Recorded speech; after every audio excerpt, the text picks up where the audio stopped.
ઇન્ડિયન્સને સારી ક્વોલિટી અને ખરાબ ક્વોલિટીમાં શું નથી ખબર પડી રહી? ઇન્ડિયાને ઓલવેઝ મલ્ટીનેશનલ કંપનીઝે થર્ડ વર્લ્ડ કન્ટ્રી તરીકે જોયું છે.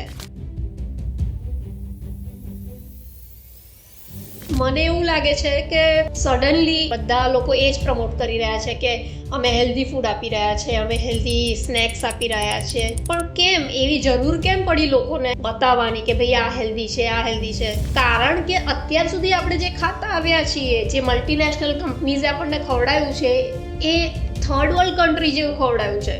ઇન્ડિયાને ઓલવેઝ મલ્ટીનેશનલ કંપનીઝે થર્ડ વર્લ્ડ કન્ટ્રી તરીકે જોયું છે. ઇન્ડિયન્સને એ લોકો ગિની પિગ્સ માની રહ્યા છે ફોર ધેર ઓન પ્રોફિટ. સો હવે જે જાગૃત નાગરિક છે, જે જાગૃત ઇન્ડિયન છે, એને શું જોઈએ છે કે ભાઈ પૈસા ખર્ચીને બી અમને સારું ખવડાવો. ટાઈમ કોઈની પાસે નથી બનાવવાનો. એ હેલ્ધી નહીં, આ જ નોર્મલ ફૂડ છે.